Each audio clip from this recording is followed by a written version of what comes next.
warahmatullahi wabarakatuh, Bu. Waalaikumsalam warahmatullahi wabarakatuh. Apa kabar, Bu? Alhamdulillah baik.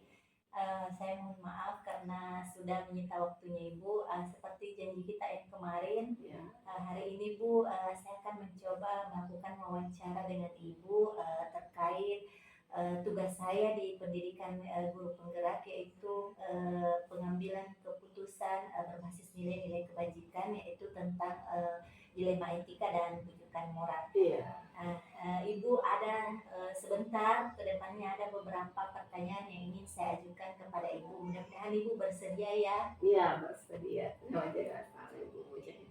Iya, baik Bu. Eh, Selama ini di sekolah Ibu, bagaimana Ibu dapat mengidentifikasi kasus-kasus yang merupakan dilema etika atau rujukan moral? Iya. Untuk mengidentifikasi kasus-kasus yang menjadi dilema etika dan rujukan moral itu saya kira cukup mudah. Di mana dilema etika itu kan kita bisa mengetahui bahwa satu kasusnya itu sama-sama benar. Iya, Berbeda dengan rujukan moral. Kalau rujukan moral ini yang lebih gampang menurut saya karena satunya salah dan satunya benar. Kalau dilema etika ini yang kadang-kadang kita betul-betul dilema karena sama-sama kasusnya benar-benar ya, sama-sama benar ya begitu. Iya. Tergantung bagaimana kita bisa menanggapi sebuah kasus. Iya, Bu.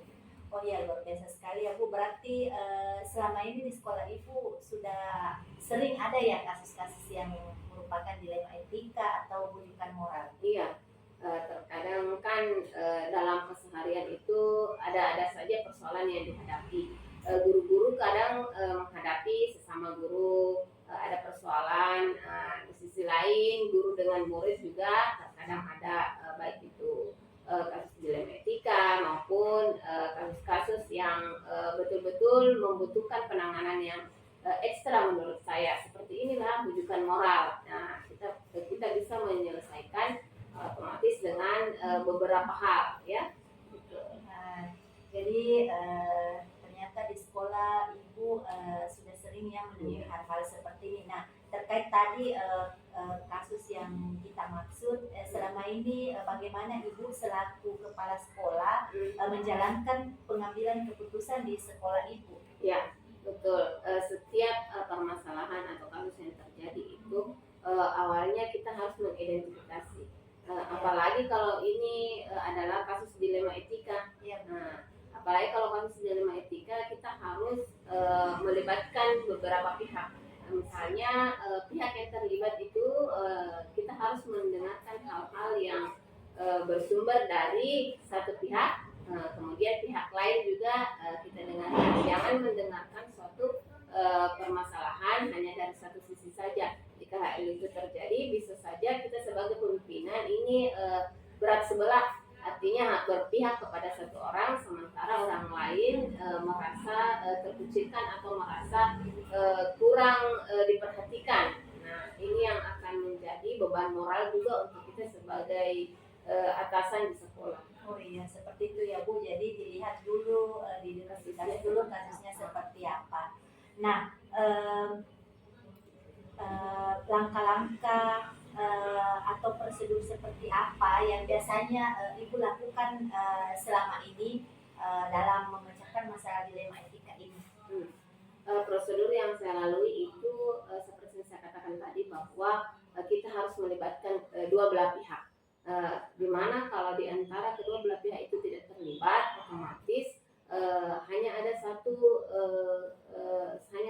pendapat yang kita terima. Jadi solusinya saya mendengarkan dulu dari pihak yang pertama, kemudian pihak selanjutnya juga kita dengarkan dengan baik. Bisa saja kita mempertemukan keduanya untuk sama-sama menyelesaikan persoalan pada saat itu. Bisa juga terkadang kalau kasus lain misalnya tergantung persoalan yang dihadapi. Saya mendengarkan dulu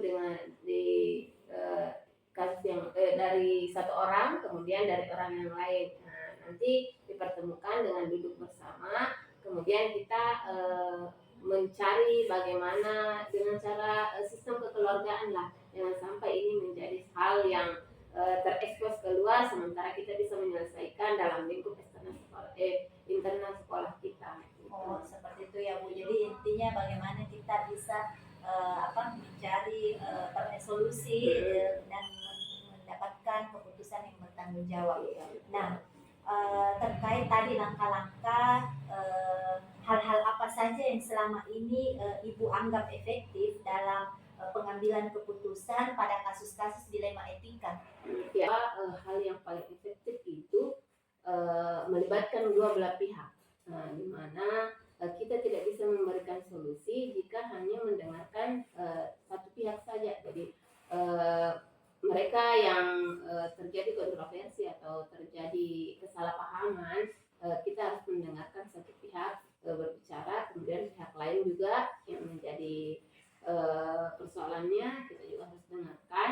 Kemudian duduk bersama juga boleh dan mengambil kesimpulan dari hasil kesepakatan tersebut. Nah, jadi di antara kita dengan yang menerima, yang terlibat kasus ini harus ada dialog. Jadi sistem yang kita gunakan itu sistem kekeluargaan, jangan sampai ini terlibat ke hal-hal yang tidak kita inginkan sampai ada keluar dari sekolah.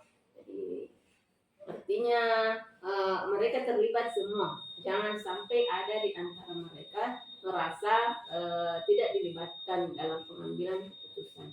Oh iya. Jadi kalau tadi ini terkait hal-hal efektif, sekarang hal-hal yang merupakan tantangan ya, karena kita tahu dalam mengerjakan sesuatu pekerjaan pasti ada tantangan yang akan kita hadapi.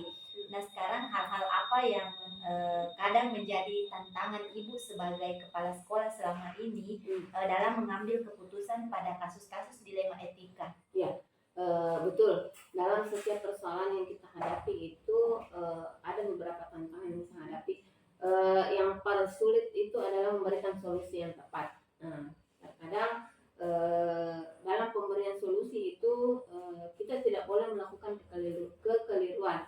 Jika hal itu terjadi, mungkin saja pihak lain yang merasa tertindas, satu pihak merasa tertindas sementara pihak lain merasa diuntungkan. Nah, itu yang menjadi tantangan. Jadi saya harus menyeimbangkan apabila sudah terjadi diskusi, saya harus menarik kesimpulan yang baik, yang tepat menurut sama-sama setelah mendengarkan masing-masing pendapatnya. Jadi pemberian solusi dalam setiap tindakan itu menjadi tantangan terberat dalam pengambilan keputusan. Saya kira seperti itu. Ya. Oh, iya. Jadi benar sekali ya Bu, dalam menghadapi kasus seperti ini Ibu sering mendapatkan tantangan. Nah, apakah Ibu memiliki jadwal tertentu dalam sebuah penyelesaian kasus dilema etika? Apakah Ibu langsung menyelesaikannya atau bagaimana bentuk prosedurnya, seperti apa ke depannya? Ya, tergantung dari kasus yang dihadapi. Jika kasus yang dihadapi itu memerlukan waktu sesegera mungkin, ya kita menyelesaikannya sesegera mungkin. Jangan sampai dalam kita tunda penyelesaiannya akan melibatkan orang lain atau pihak ketiga. Jadi kalau kasusnya terjadi pada saat itu dan penanganannya dibutuhkan saat itu juga, kenapa tidak kita lakukan? Apalagi kalau misalnya ada dua belah pihak yang hadir sama-sama, jangan sampai setelah kita tunda penyelesaiannya, kemudian ada yang menjadi provokator sehingga memicu lagi kembali masalah-masalah yang muncul. Jadi saya kira tergantung bagaimana kasus yang dihadapi membutuhkan hal yang sesegera mungkin, ya kita carikan solusi sesegera mungkin. Jika hal tersebut membutuhkan hal yang perlu memerlukan pemikiran yang lebih matang, lebih untuk keputusannya saya kira lebih memerlukan hal-hal yang menurut kita pertimbangan lebih matang, ya kita masing-masing dulu introspeksi lah. Kita masing-masing memberikan introspeksi, kemudian memberikan keputusan yang terbaik. Oh Ya, jadi seperti itu ya Bu. Kembali kita lihat dulu Ya, kasusnya, kasusnya apakah bisa seperti apa. diselesaikan Iya. sesegera mungkin ya, tanpa apakah bisa juga jangan sampai ada orang lain yang terlibat ya. Betul. Nah tadi terkait penyelesaian, sekarang adakah seseorang atau faktor yang mempermudah ibu dalam mengambil keputusan terkait dilema etika ini? Iya. Jika terjadi ya, jika ada kasus dilema etika itu tergantung dari kasus yang bisa saya selesaikan.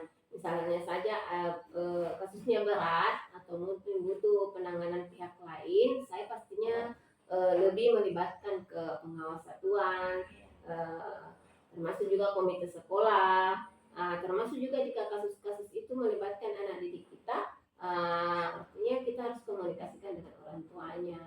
Nah, artinya dalam hal ini tergantung kasus yang kita hadapi perlu melibatkan siapa dan pihak yang kita butuhkan. Jadi dalam artian saya pun tidak berani mengambil sebuah keputusan jika hal itu bertentangan bersinggungan dengan orang banyak tanpa melibatkan orang lain, termasuk saja di sekolah kita ini. Di sekolah apabila ingin memutuskan sesuatu hal, kita duduk bersama, berkolaborasi dengan teman-teman, kemudian membicarakan hal yang terbaik. Nah, kemudian dari situlah menarik kesimpulan, jadi bisa menguntungkan antara kita semua.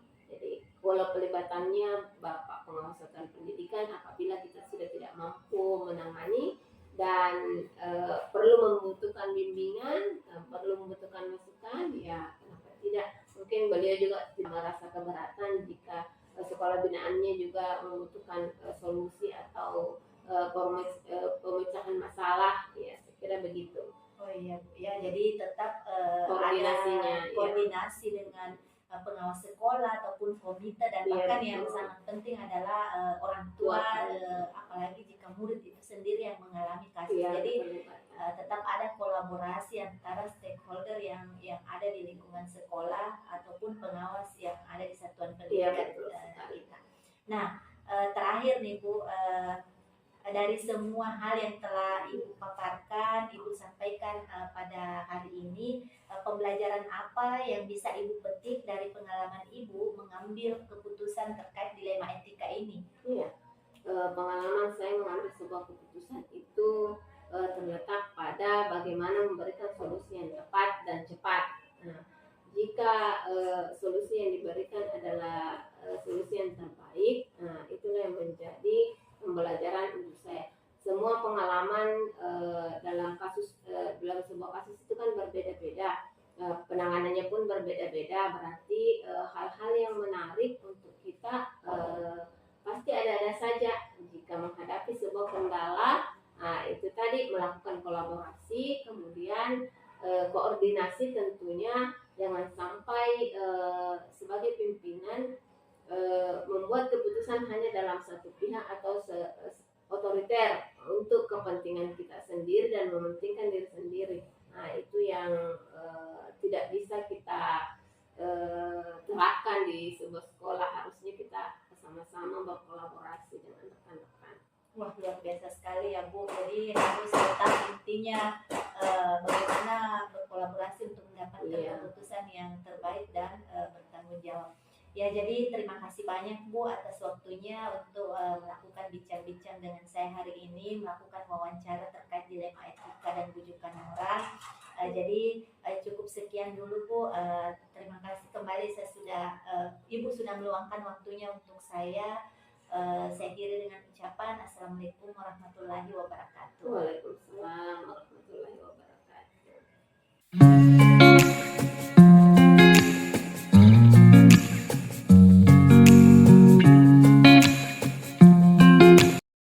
Assalamualaikum warahmatullahi wabarakatuh Pak. Waalaikumsalam warahmatullahi wabarakatuh Bu Mujahidah. Bagaimana kabarnya hari ini Pak? Alhamdulillah sehat. Kalau Bu Mujahidahnya sendiri bagaimana kabar? Alhamdulillah sehat Pak. Mohon maaf ya Pak, saya menyita waktunya sebentar. Ya, Pak. Begini Pak, saya ingin melakukan wawancara dengan Bapak terkait tugas saya di pendidikan guru penggerak di Modul 31, pengambilan keputusan berbasis nilai-nilai kebajikan sebagai seorang pemimpin. Nah, di sini saya akan membahas tentang dilema etika dan bujukan moral. Nah, baik Pak, selama Bapak menjadi pemimpin di sekolah Bapak, bagaimana Bapak dapat mengidentifikasi kasus-kasus yang merupakan dilema etika ataupun bujukan moral? Oke, jadi ya pertama dulu saya mengucapkan selamat ini kepada Bu Mujahidah telah lolos menjadi mengikuti diklat pendidikan guru penggerak ini.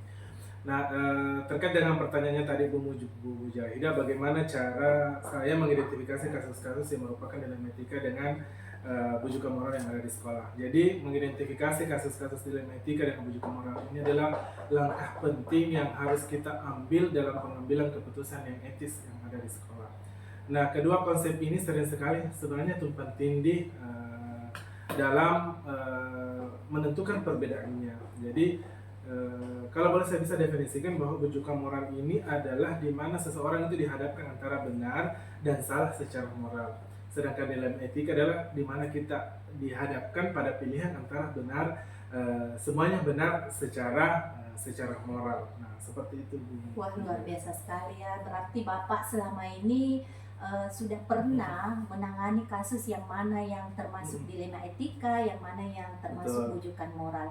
Nah, kalau begitu, apakah Bapak bisa memberikan contoh kasus yang pernah Bapak alami selama ini, selama Bapak menjadi kepala sekolah?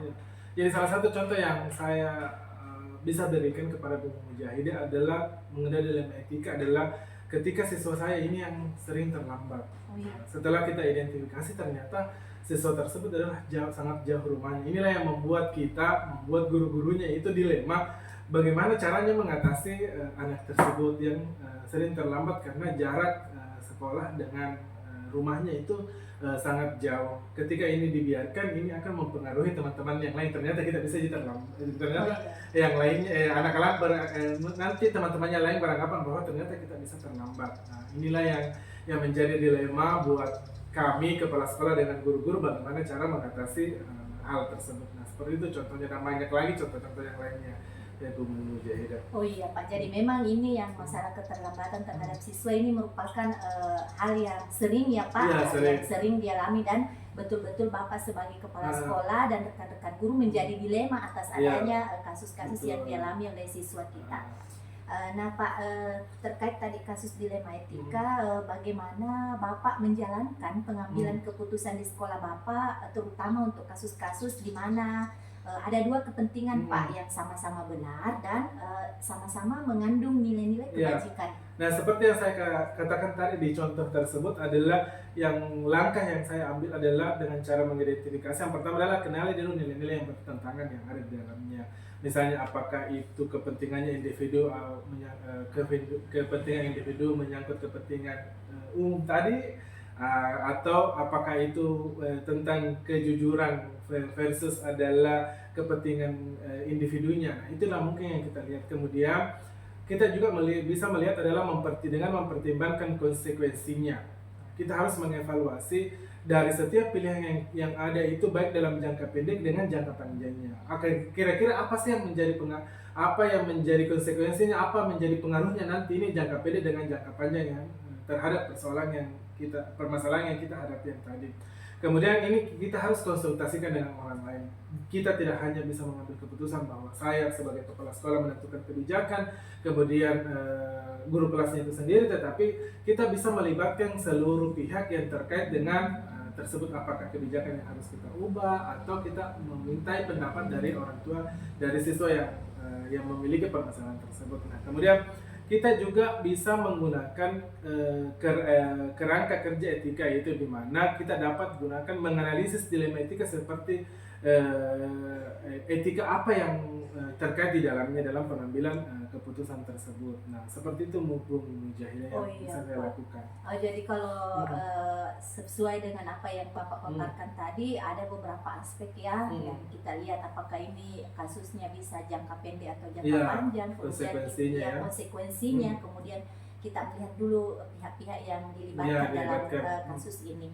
Nah, baik Pak, sekarang terkait kasus yang tadi, langkah-langkah atau prosedur seperti apa yang Bapak lakukan selama ini?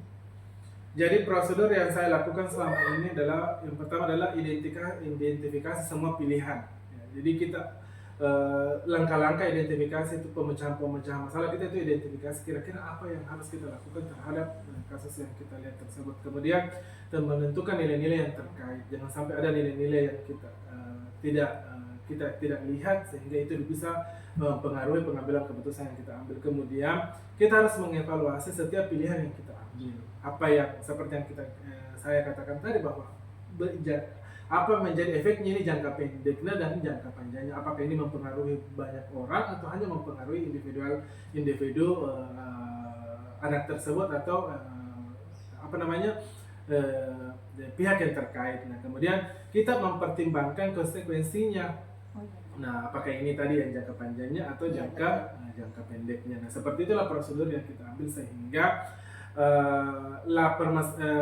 alternatif pemecahan masalah yang kita tadi berdasarkan pilihan-pilihannya tersebut itu kita komunikasikan dengan orang tua peserta didik kita tersebut bersama dengan rekan-rekan guru atau guru yang di kelasnya anak tersebut. Nah, lalu kita mengambil keputusan yang bertanggung jawab sehingga semua keputusan yang kita ambil tersebut bisa dipertanggungjawabkan oleh semua pihak yang terkait di dalam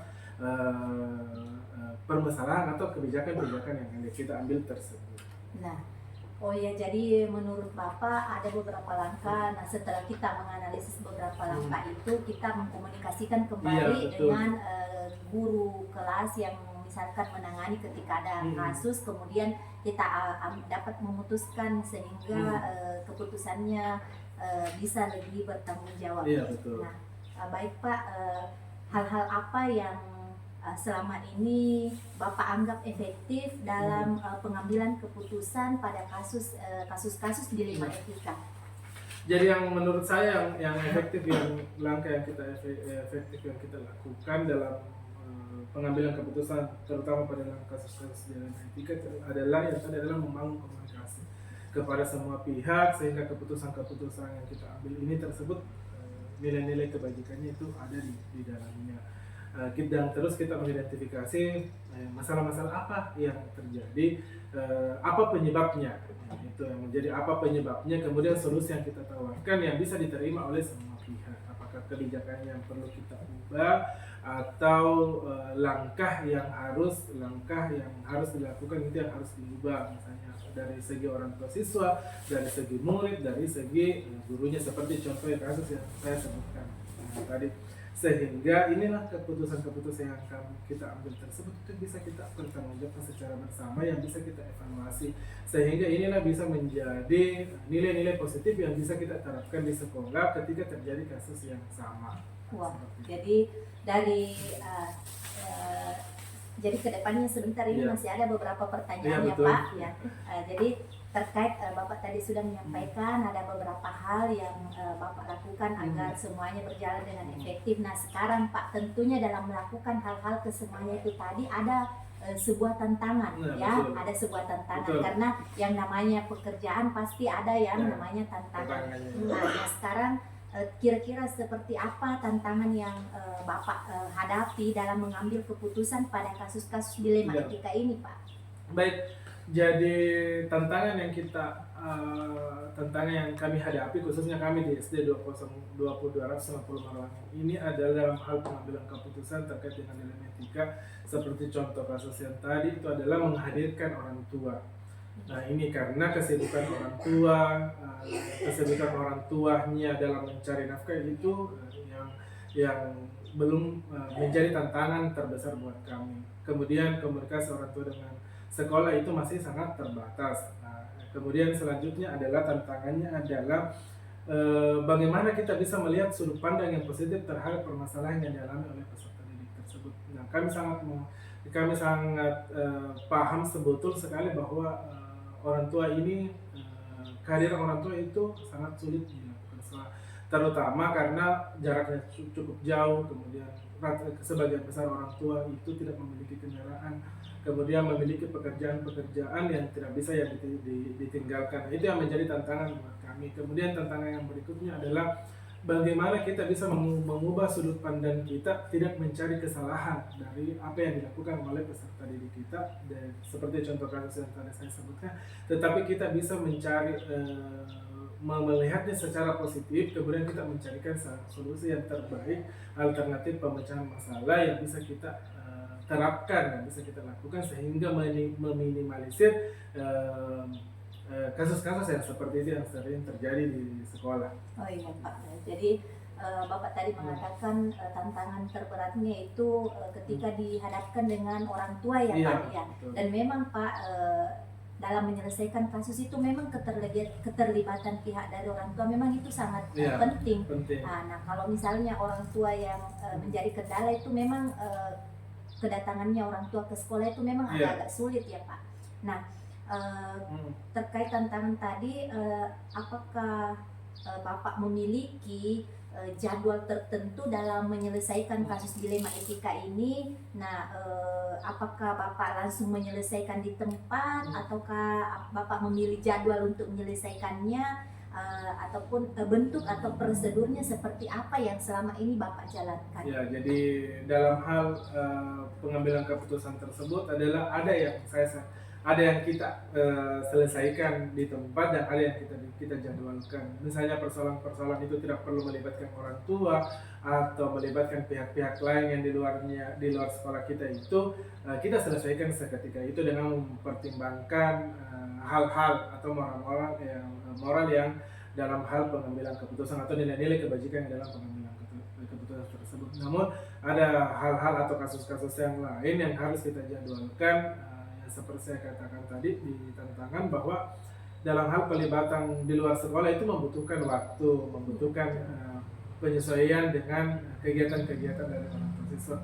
Jadi itu tadi yang saya katakan, bahwa dilihat dari konteks permasalahannya. Kalau kita bisa selesaikan seketika, kita selesaikan seketika. Kalau memang membutuhkan waktu, membutuhkan jadwal karena pelibatan dari pihak lain, itu kita menjadwalkan. Namun tetap pengambilan keputusan yang kita lakukan itu secara musyawarah dan secara kekeluargaan, sehingga pengambilan keputusan itu tidak merugikan pihak-pihak tertentu atau menguntungkan pihak-pihak tertentu, tapi keputusan yang kita ambil di sekolah itu bisa kita pertanggungjawabkan secara bersama-sama seluruh pihak-pihak yang terlibat di dalam kasus yang kita hadapi.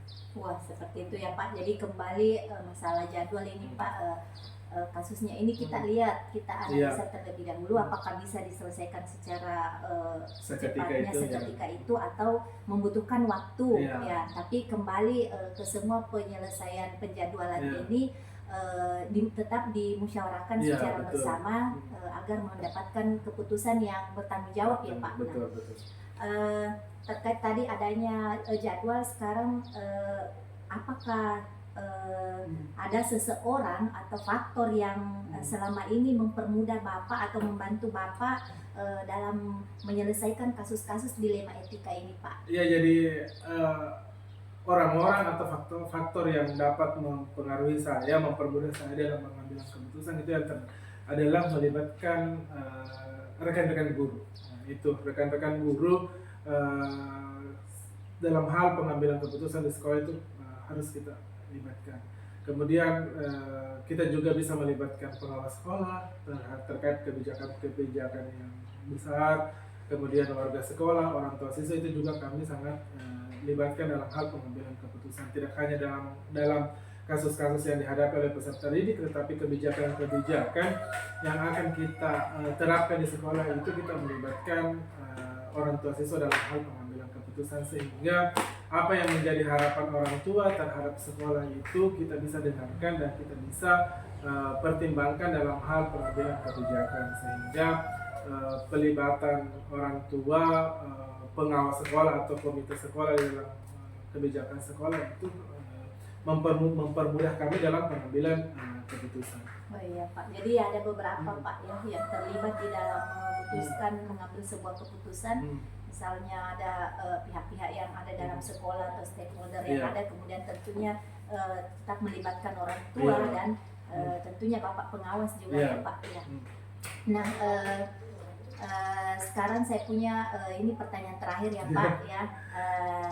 Dari semua hal yang Bapak telah sampaikan tadi, yang Bapak telah paparkan kepada saya, pembelajaran apa yang dapat Bapak petik dari pengalaman Bapak mengambil keputusan dilema etika? Oke, jadi yang pembelajaran yang saya ambil dalam hal memutuskan kasus-kasus yang terkait dengan dilema etika adalah kita itu memperhatikan aspek-aspek atau nilai-nilai kebijakan yang ada di dalamnya.